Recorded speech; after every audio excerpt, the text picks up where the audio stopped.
Printf function.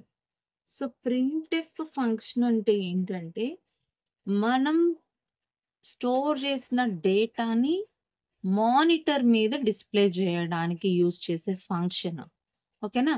Store చేసిన డేటాని right చేస్తుందనమాట. Already మనం కీబోర్డ్ నుండి రీడ్ చేసుకున్నవి గానీ, లేదు అంటే వాల్యూస్ డైరెక్ట్‌గా ప్రోగ్రామ్‌లో ఇచ్చేసినవి గానీ, మనం మానిటర్ మీద రైట్ చేయడానికి ఈ ఫంక్షన్‌ని యూజ్ చేస్తారు. ఓకేనా?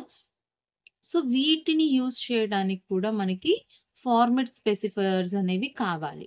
ఆల్రెడీ మనం స్కాన్‌ఎఫ్ ఫంక్షన్‌కి చెప్పుకున్నాం కదా! సేమ్ ఫంక్షన్స్, సేమ్ స్పెసిఫైయర్స్‌ని ఇక్కడ యూజ్ చేస్తాము.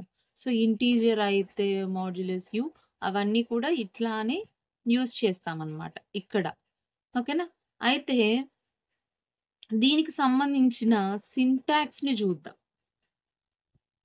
Syntax printf double quotes format specifier 1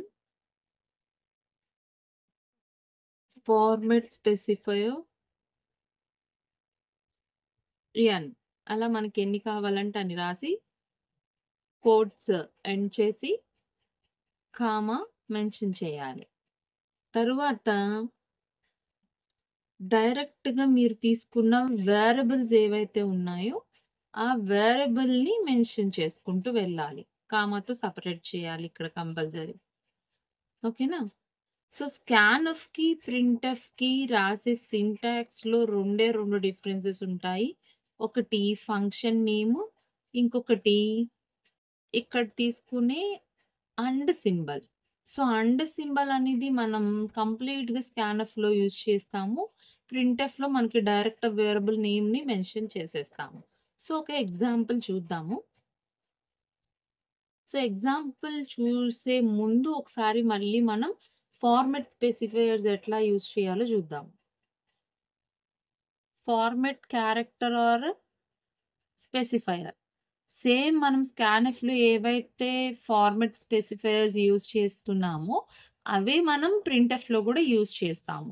so, integer అయితే మాడ్యులస్ డి, అన్‌సైన్డ్ ఇంట్ అయితే modulus u or modulus d, long int అయితే మాడ్యులస్ ఎల్‌డి, లాంగ్ అయితే మాడ్యులస్ ఎల్‌డి. సో, రెండిటికి కూడా సేమ్ అనమాట.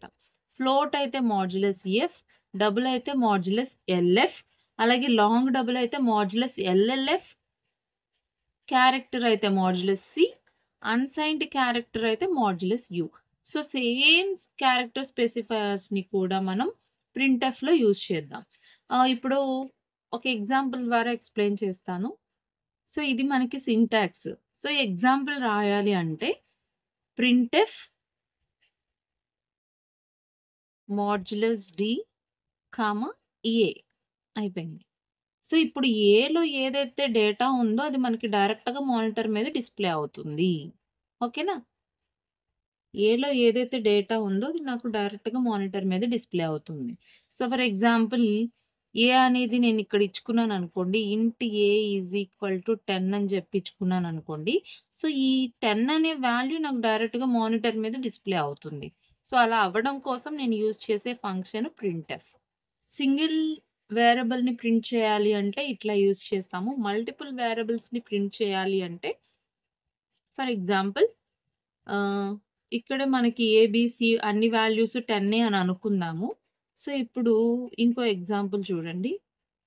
Printf modulus D, modulus D, modulus D. So, ఎన్ని integer వాల్యూస్‌ని display చేయాలన్నా, ఫ్లోటింగ్ వాల్యూస్‌ని డిస్‌ప్లే చేయాలన్నా, వాటికి సంబంధించిన ఫార్మాట్ స్పెసిఫైయర్స్ పెడతారు. దాని తర్వాత ఏ వేరియబుల్స్‌నైతే మీరు ప్రింట్ చేయాలనుకుంటున్నారో, ఆ వేరియబుల్స్ నేమ్స్ మెన్షన్ చేస్తారు. బ్రాకెట్ క్లోజ్ చేసి సెమికోలన్ క్లోజ్ చేస్తారు. సో, ఇప్పుడు a variable, b variable, c వేరియబుల్‌లో డేటా ఏదైతే ఉందో, దాన్ని డైరెక్ట్‌గా మానిటర్ మీద రైట్ చేస్తారనమాట. ఈ ఫంక్షన్‌ని యూజ్ చేసుకొని. ఓకేనా? ఇక్కడితో మీకు character input and output functions, అలాగే formatted input and output functions గూడా అయిపోయాయి. సో, ఇన్‌పుట్ అంటే మనకి స్కాన్‌ఎఫ్, అవుట్‌పుట్ అంటే ప్రింట్‌ఎఫ్. ఓకే. మీరు మన ఛానల్ని ఫస్ట్ టైం చూస్తున్నట్లయితే ఛానల్ని సబ్స్క్రైబ్ చేసుకోండి. అలాగే బెల్ ఐకాన్ మీద ప్రెస్ చేసి ఆల్ నోటిఫికేషన్స్ని ఆన్ చేసుకోండి. ఇలా చేసుకోవడం వల్ల నేను ఏదైతే న్యూగా అప్లోడ్ చేస్తానో ఆ నోటిఫికేషన్స్ అన్నీ మీకు వస్తాయి. అలాగే లైక్ చేయండి, షేర్ చేయండి. Thanks for watching.